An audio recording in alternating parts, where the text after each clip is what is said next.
काली नजर। माँ, माँ, अरे क्या माँ माँ कर रहा है? बकरी का बच्चा है क्या? अरे माँ, मजाक छोड़ो। मुझे फाइनली वो मेन चौराहे वाली दुकान मिल गई है। अब देखना, आपका बेटा दुगनी स्पीड से पैसा कमाएगा। ओफो, ये क्या? मेरी ऑनलाइन मेकअप क्लास चल रही है। इतनी जोर से क्यों बोल रहे हो आप दोनों? अरे मेरी धर्म पत्नी जी, मेकअप क्लास बाद में करना। वो चौराहे वाली दुकान मिल गई है हमको। अरे वाह, रुको मैं अपनी माँ को फोन लगाकर बता देती हूँ। अरे मैं भी अपने रिश्तेदारों को बता देती हूँ। कितनी खुशी की बात है। हाँ हाँ, मैं भी अपने दोस्तों को बता देता हूँ। 1 हफ्ते बाद रजिस्ट्री है। बस घर में खुशी का मौका था।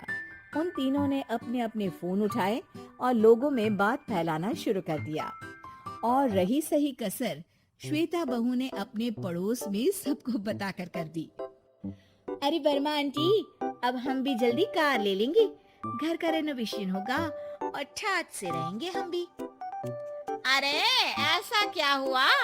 लॉटरी बाटरी लग गई है क्या? अरे इस बार चौराहे वाली मॉल में हमको भी दुकान मिल गई है। दुकान नंबर 21, जो एकदम चौराहे पर है। अब ग्राहक बढ़ेंगे तो आमदनी भी बढ़ेगी ही ना। अरे वाह, कितनी खुशी की बात है। मैं बहुत खुश हूँ तुम्हें इतना खुश देख के। बाकी एक बात कहूँ, सबको मत बताते फिरना। किसी की नजर लग जाएगी तो खुशी की खबर वापस लौट जाएगी। हैं? ऐसे थोड़ी ना होता है। अब डरा रही हूँ। अरे सही कह रही हूँ। काली नजर कहते हैं इस चीज को, जब आप किसी को कुछ बताओ और वो काम बिगड़ जाए। अरे लेकिन मैं तो... तुमने सबको बता दिया ना? हाँ, फोन लगा लगा के। अब बच के रहना। काली नजर बड़ी खतरनाक होती है।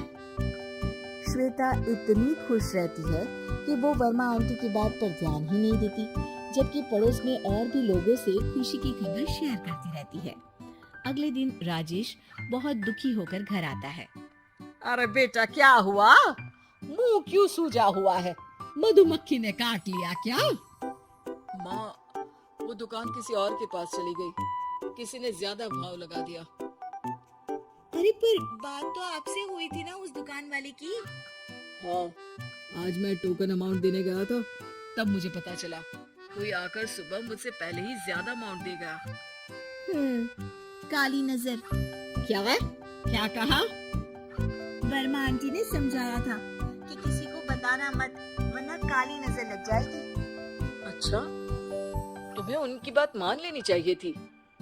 उनकी बात मान लेती, लेकिन उसके पहले ही सबको बता चुके थे ना हम तीनों। अरे अगली बार से ध्यान रखेंगे। कोई भी नई चीज होगी तो किसी को नहीं बताएंगे।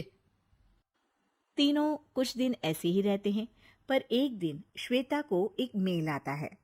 राजेश, मेरा ऑनलाइन मेकअप कोर्स कंप्लीट हो गया। अब मैं खुद का पार्लर खोल सकती हूँ।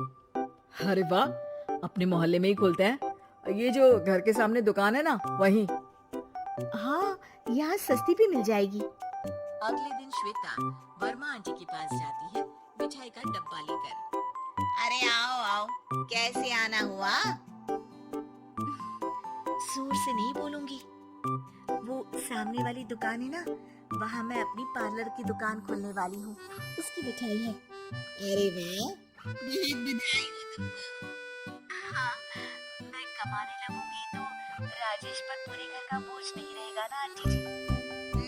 ये तो है, पर ये बता कि तूने ये बात किसी और को तो नहीं बताई ना?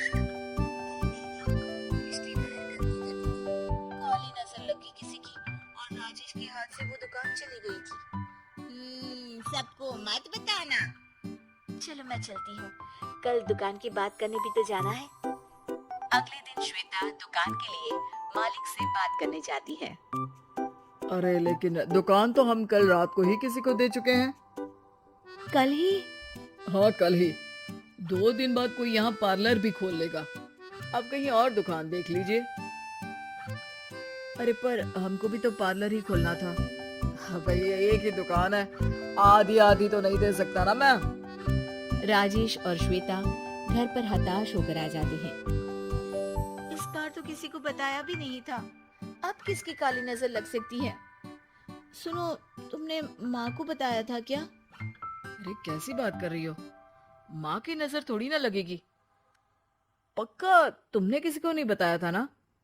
सिर्फ वर्मा आंटी को बताया था, उन्होंने ही मुझे किसी को नहीं बताने को कहा। अरे यार तुम भी सही हो, मेरी माँ को नहीं बताने को कह रही हो, पर वर्मा आंटी को बताना तुम्हें जरूरी लगा। अरे वर्मा आंटी ने ही तो काली नजर के बारे में बताया था ना, वो हमेशा हमारा भला ही तो चाहती हैं। मेरी माँ भी हमारा भला ही चाहती है।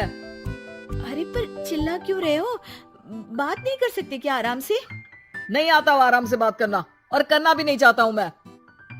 दुकान जाने का दुख गुस्से में बदल गया था और राजेश और श्वेता में बात बंद हो गई थी।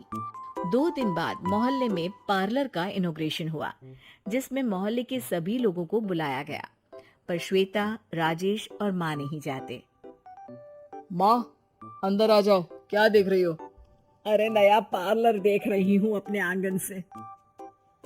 देखो, माँ को दूसरे का सुख देखने में कितना मजा आ रहा है, मेरा दुख नहीं दिख रहा इन्हें। यहाँ मेरा पार्लर भी तो हो सकता था। अरे चुप रहो यार, हर बात में लड़ाई क्यों ढूंढ रही हो? राजेश और श्वेता फिर बहस करने लगते थे। तभी माँ ने दोनों को बाहर बुलाया। अरे जरा देखो तो, दुकान चलाने वाले का बोर्ड पर नाम क्या लिखा है? श्रुति वर्मा। गाड़ी निकाल बेटा, हमें कहीं जाना है। काली नजर का इलाज कराने।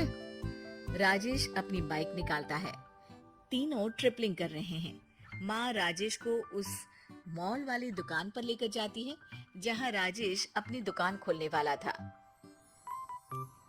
यही दुकान लेना चाहता था ना तू? हाँ, पर इनको भी दुखी करने लेकर आई हो क्या यहाँ पर दुकान दिखाकर? वहाँ काफी नहीं था?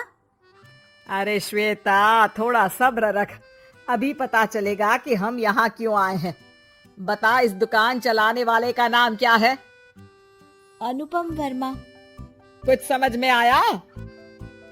वो दुकान वाली श्रुति वर्मा, ये दुकान वाला अनुपम वर्मा, और हमारे पड़ोस में हमने उस दुकानों के बारे में बताया किसको था? अब वर्मा आंटी को। मतलब वर्मा आंटी ही हमारा काम बिगाड़ रही है? नहीं नहीं, ऐसा नहीं हो सकता, ये बस इत्तेफाक है। राजेश अपना फोन निकालता है और श्रुति वर्मा और अनुपम वर्मा के नाम फेसबुक पर सर्च करता है, जहां ये दोनों ही वर्मा आंटी के रिश्तेदार होते हैं। श्वेता को समझ में आ जाता है कि वर्मा आंटी की ही नजर काली नजर है। अब क्या करना है? कोई भी खुशी की खबर हो तो काली नजर से बचना है, यानी वर्मा आंटी से बचना है।